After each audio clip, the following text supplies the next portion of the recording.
Hey everyone, it's Kyla. Welcome to my channel if you're new here. Today I'm going to talk about perioral dermatitis and my experience with perioral dermatitis, what I did that finally cleared it up and got rid of it, and all of the products that did not work. If you're new to my channel, don't forget to give this video a thumbs up and subscribe for more skincare, fashion, travel, lifestyle videos. Let's get into it. I had a perioral dermatitis flare-up at the beginning of quarantine, and I went crazy looking for a solution to share my experience and what actually worked for me and what did not work. If you're like me and you're experiencing this for the first time, it can be really confusing. It's really hard to treat. For me, it was like these flaky red bumps that weren't exactly pimples, but they were just like very tender, and they were always dry and peeling off and flaking, and yeah, it wasn't a good situation.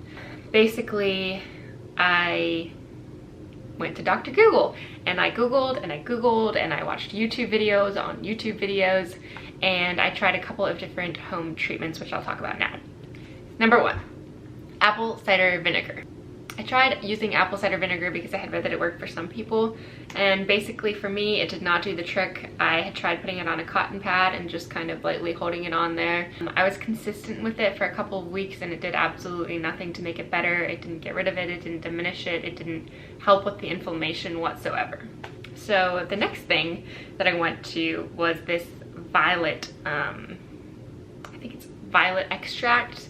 I had read somewhere on Google that this worked for some people. So I bought this on Amazon, and I tried putting it on a cotton pad and putting it on the perioral dermatitis, and again, it didn't do anything to help it. If anything, it made it more inflamed and raw. Yeah, unfortunately that did not work for me either. So at this point I'm getting kind of frustrated because it's not going away. It's really hard to conceal with makeup. For those of you who have experienced it, you probably know what I'm talking about. Because of the flakiness, it doesn't even cover up as easily as a pimple. So yeah, it's frustrated. So I consulted something more serious, and I found online that Emu Aid had worked for some people. So I bought Emu Aid. I used this religiously, like morning and evening, for about a couple of weeks, and I did see a little bit of a difference with it, but it wasn't keeping it from spreading. Like, it was just continuously spreading more and more, like up around my smile lines, I guess. So I gave this a shot. I was really hopeful that it would work, but honestly this wasn't cheap. I think this was like $50 or more, and it softened the skin, but it really did nothing to actually cure the perioral dermatitis. So at this point I'm frustrated, and I decided to book an appointment with my dermatologist. She was like, yep, you definitely have perioral dermatitis. The thing about perioral dermatitis is that it's really hard to know the root cause. I think that there are a lot of different factors that can cause perioral dermatitis. One of them being poor gut health, a bacterial infection, lack of sleep, stress, drinking too much coffee, spicy foods, just changes in your skin barrier. For me, I think it was honestly a combination of all of the above. I was under more stress than normal. I wasn't eating as well as I normally do, and I have always kind of struggled with balancing my gut health. I was drinking more than normal, again, not good, and I was also drinking more coffee than normal. So basically I was a recipe for a perioral dermatitis flare-up. So she recommended that I go on an oral antibiotic. She said that would clear it up the fastest.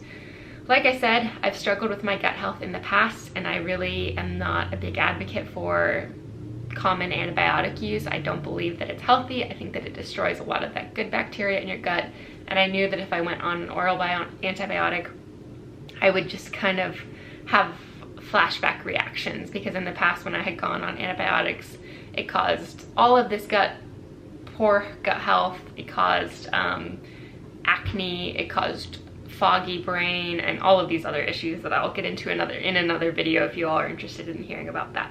So I said, is there anything that you can give me that is not an oral antibiotic? And she said, sure, I have something for you, but it might take a little bit longer to work. And I was like, that's not great, but I'm willing to sacrifice that. So basically she prescribed me, I think, a topical antibiotic. And the first one that she prescribed to me, I got to the drugstore, and it was about $300 with insurance. Actually, I don't even think they accepted insurance for it. So I was like, yeah, that's not gonna do the trick.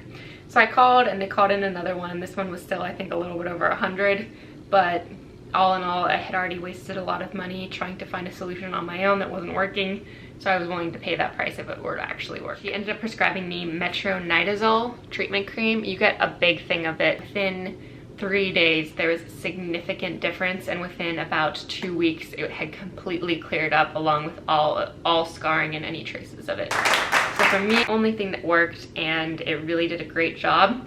I haven't had a single like reoccurrence of this. Anytime I started to feel a tiny little spot coming on, I would just pop this on there right away, and it took care of it and it kept it from spreading. So I really wanted to just share what worked for me.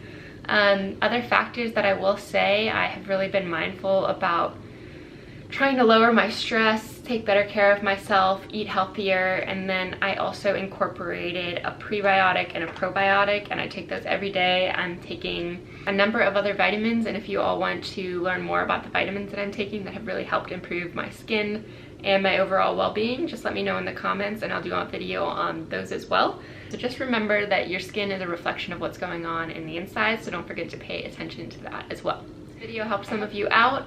If you liked it, give it a thumbs up, subscribe to my channel for more videos, and I'll see you again soon.